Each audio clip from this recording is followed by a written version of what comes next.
Vamos embora, eu sou Gabriel Amaral, seja bem-vindo, você guerreiro e guerreira de todo o Brasil, de todo mundo, aqui é o canal Raiz Tricolor. O cenário tá um pouquinho diferente, né? Você já percebeu, né? Você tá percebendo aqui atrás. Fica até o final do vídeo que eu te falo e te mostro, na verdade, o que aconteceu. Mas vamos embora, tá? Deixa um like aqui embaixo, se inscreve aqui no Raiz Tricolor. Você sabe que isso é muito importante pra gente. Duas notícias rapidinhas pra gente começar antes de falar do assunto principal. A primeira foi dada pelo Vitor Lessa, de que o William Bigode, que agora está concretizado como um jogador do Santos, né, assinou o seu empréstimo ao Santos, renovou o seu contrato com o Fluminense até o final de 2024. Essa parte a gente já sabia. O Vitor Lessa trouxe que essas metas que foram batidas pelo William Bigode, né, que fizeram com que a renovação fosse automática até 2024, foram metas batidas dentro do contrato dele, mas em 2022. Tá? Então ele assinou um contrato de 2 anos que tinha algumas metas para ficar até 2024. E essas metas foram batidas. Em 2022, o William Bigode jogou várias vezes, né? Normalmente essas metas que o Fluminense coloca é muito mais relacionada à quantidade de vezes que a pessoa joga, para que uma lesão e etc, ele não seja obrigado a renovar com o atleta. O William Bigode jogou 52 jogos em 2022, né? Foi um cara que atuou muito, fez 6 gols, deu 5 assistências. Enfim, eu nunca achei o William Bigode tão mal quanto a torcida compra, mas nunca achei tão bom a ponto de lamentar uma saída dele. Um cara vitorioso, por sinal, tricampeão da Libertadores, e nesse ano acho que ele não considera, tá? Nesse ano ele não considera, não. Mas seria tetracampeão da Libertadores. Mas, enfim, foi por isso, metas batidas em 2022, uma merda, ter que ficar continuando pagando salário de William Bigode não faz o menor sentido. É o segundo ano que a gente vai continuar pagando parte de salário para jogar em outro time. Outra situação também rapidinha, foi divulgada pelo GE. Globo, é de que o Figueirense tá levando o goleiro Thiago Gonçalves, que já estava por lá, emprestado pelo Fluminense. Tá? O Fluminense vai fazer aquele modelo de deixar o jogador ir em definitivo e ficar com um pedacinho ali do percentual do jogador. O Thiago Gonçalves, durante o ano de 2023, teve seus momentos, jogou 15 partidas ali pela equipe do Figueirense, tá? E, enfim, confesso que não acompanhei praticamente nada. A notícia foi dada pelo Chico Lins, que é o repórter do GE. Globo, lá de Santa Catarina, que cobre o Figueirense. Enfim, ele veio pro Fluminense, atuou pelo Sub-20, Sub-23, mas nunca fez nada demais, assim, a ponto de cortar fila, por exemplo, do Pedro Rangel e tal. E aí foi pro Figueirense ser titular agora na reta final, pelo que eu vi aqui, mas lá pela Série C. O Fluminense tá certo, vai ficar segurando o jogador também, deixa o maluco voar por lá, e se vai que um dia ele se destaca, o Fluminense tem um percentualzinho aí também.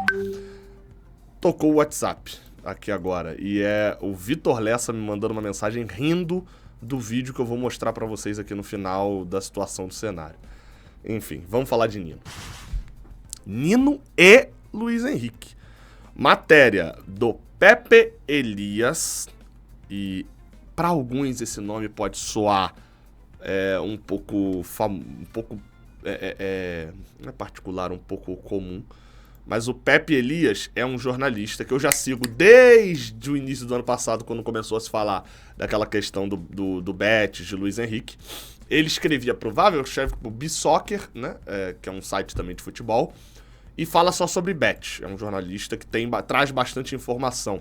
Inclusive, se eu não estou enganado, foi ele que trouxe a informação de que uma das metas do Luiz Henrique era ser campeão da Champions League jogando pelo Bet. Uma das metas que geraria um bônus pro Fluminense.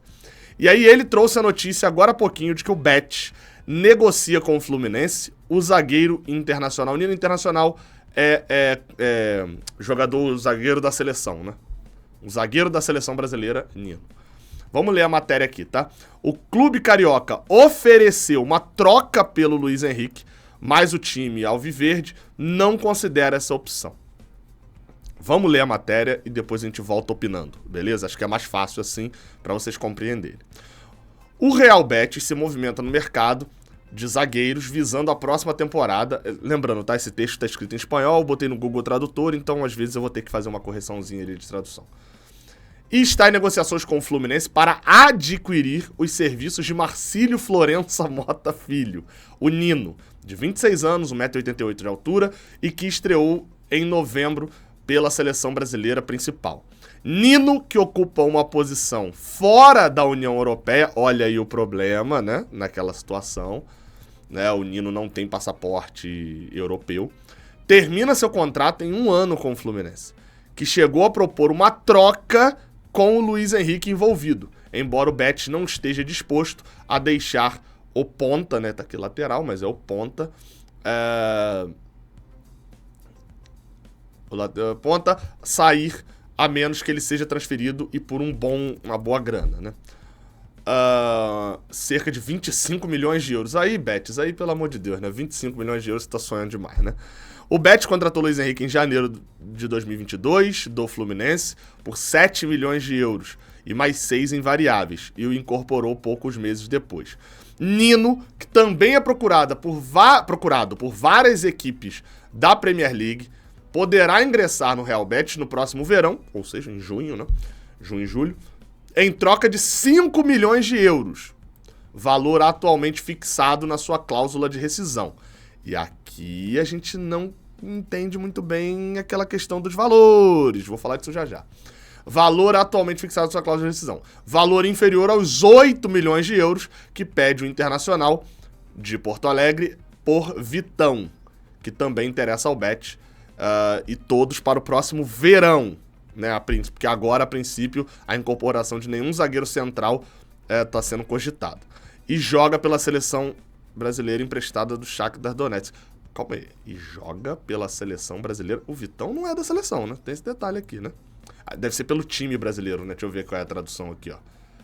E joga pela equipe brasileira. Ah, tá, não. O Vitão joga emprestado pelo Shakhtar. Então, os 8 milhões do Vitão, quem tá pedindo é o Shakhtar.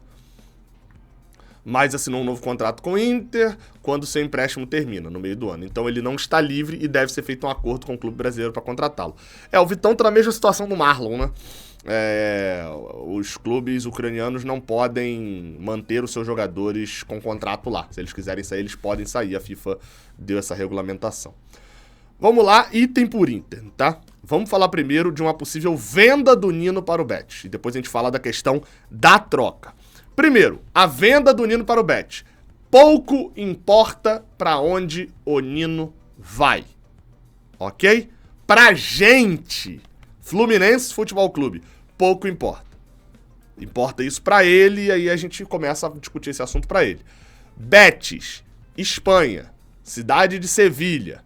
Parece que é factível o Nino indo pra lá. Me parece ok o Nino indo pra lá. Então faria sentido. La Liga. Faria sentido também o Nino estando por lá. 5 milhões de euros. A notícia que a gente tinha aqui era um valor diferente, era 7, né? Assim, eu não vou entrar nesse mérito agora do jogo de informações, ou até mesmo no mérito de que cacete tem uma multa de 5 milhões de euros só pro Nino. Você ter noção, assim, aquela proposta do Tigres... Se eu não tô enganado, aquela proposta do Tigres que veio por ele era mais ou menos isso. Era de $5, se eu não me engano. Exatamente. Fui abrir aqui a matéria do GE. Era uma matéria de $5 milhões. Ou seja, não faz sentido. Não faz sentido. Não tá fazendo sentido. Porque, se a multa do Nino era 5 milhões de euros, por que o Tigres... não botou 5 milhões, botou um pouquinho a mais aqui pra levar? Isso não faz sentido, não. Tem até uma galera que fala que a multa vai diminuindo de acordo com o que passa o contrato. Isso só se aplica à multa nacional, tá? Aquela multa que é baseada no salário. A multa pra fora é a mesma no contrato todo. Não é de 5 milhões de euros, não. O que pode estar acontecendo aqui, aí a gente falando da saída do Nino, é que o Betis só levaria no meio do ano. E aí o Fluminense provavelmente, te dou um desconto e tu deixa aqui até o meio do ano. E aí o Fluminense avalia ali, beleza, tô elocubrando aqui agora, tá? Vale a pena eu perder uma graninha aqui agora, segurar o Nino até o meio do ano, porque no meio do ano o Thiago Silva vem. E aí você ameniza a perda do Nino. Pode ser também. Entendeu? Pode ser que seja. Agora, a multa dele ser... Se a multa dele era 5 milhões de euros, por que o Tigres do México, no início do ano passado, quando veio fazer a contratação ali do Nino, não pagou? O Tigres pagou 5 milhões de dólares. E aí o Fluminense recusou. Se o Tigres paga a multa, o Fluminense não tinha o que recusar, o Criciúma não tinha o que recusar. E o Nino queria ir pro Tigres, então tava feito o negócio. Muito estranha essa multa de 5 milhões de euros, né? Então, assim, a princípio, como eu falei, pouco importa pra onde ele vai. A questão da grana é sempre pela multa, então a gente também não tem muita gestão sobre o que fazer com o Nino. Sobre a situação da troca pelo Luiz Henrique. Acho que o Fluminense fez certo, tá? Vamos considerar aqui que a multa do Nino seja, no máximo, aí 7 milhões de euros, tá? O Fluminense estaria recomprando o Luiz Henrique por 7 milhões de euros. Ou 6, ou 5, o valor do Nino. O Luiz Henrique é muito novo, tem 22 anos, é um ativo que é interessante no mercado e etc. Não fracassou na Europa. Tem a diferença entre você fracassar e você bater e voltar. Tem uma diferença ali. Fracassar é o que aconteceu com o Gustavo Scarpa. Dinheiraço e tá voltando já. Aconteceu com o Gabriel Barbosa, por exemplo. De certa forma ainda é muito novo, tá? Mas é um pouco do que aconteceu com o Kaique. Atacante nosso, tal, que tá no Bahia. Ainda é muito novo, ainda dá pra render. Mas assim, são jogadores que na Europa praticamente não jogaram e voltaram. O Luiz Henrique não é isso. Teve a sua fase boa, entrou numa fase mais ou menos, interessou o Brasil e o Bet pode se livrar por causa dessa questão da União Europeia, né, do passaporte fora. Acho que a troca seria espetacular pro Fluminense, porque é um zagueiro que você já iria perder, uma grana que o Fluminense não contava tanto de receber muito dinheiro, e traria um cara que agregaria muito e poderia render uma venda logo depois, no final do ano que vem poderia render uma venda. Então acharia a troca boa e óbvio que por a gente achar muito boa, por isso que talvez o Bet não considerou essa opção. Mas acho uma coisa boa pra fechar esse vídeo, acho uma coisa interessante o fato de o Fluminense estreitar um pouquinho os laços com o Nino, com o Bet. E por que eu tô falando isso? Porque em relação ao Bet, a gente vai, em relação a essa negociação do Luiz Henrique, a gente vai ter uma vantagem muito grande para com o Luiz Henrique, para conseguir trazer o jogador. Mas com o Betis é a negociação lá com o Flamengo. O Fluminense, segundo o Vitor Lessa, tinha botado uma opção de compra lá na proposta de empréstimo dele de 3,5 milhões de euros. O Betis não ia aceitar, isso era óbvio. Aí agora tá para dobrar o valor, segundo o Lessa. Botar ali para 7 milhões de euros pelo menos. Acho que o Betis também não aceita. Também não aceita, não. Acho que o Fluminense, eu não sei, eu não tô por dentro das negociações, mas me parece que era mais interessante pro Fluminense partir pra parada de, cara, eu não vou ter interesse de comprar o jogador, eu não vou ter esse dinheiro pra comprar, mas eu vou valorizar e tu vai vender pra Europa com facilidade. Entendeu? Acho que era mais o Fluminense tentar pegar nessa jogada. Mas eu não tô na negociação, né? Então não tenho como saber ali o que o Bet quer e tal, o que o Bet já falou. Enfim. Vamos ver. Você curtiria uma troca do Luiz Henrique pelo Nino? Eu acharia um dos melhor dos mundos, talvez, cara. Acharia bom, tá? Enfim, deixa o like aqui embaixo, se inscreve aqui no canal. E eu vou agora, meu amigo. Eu tenho 2h30, são 4h30 agora a hora que eu tô acabando de gravar, e 7 horas tem jornada. Eu tenho 2 horas, que meia hora eu tenho que fazer a pauta, o roteiro do Jornada de hoje. Jornada 1902, se inscreva lá no canal. Eu vou ter pra poder ajeitar isso daí, ó, que aconteceu.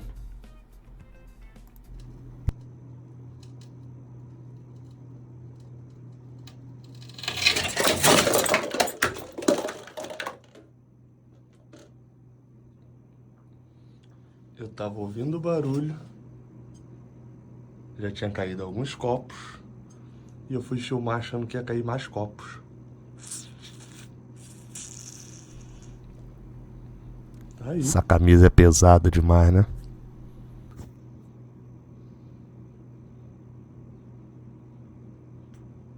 Pelo menos o Fluminense foi campeão da Libertadores.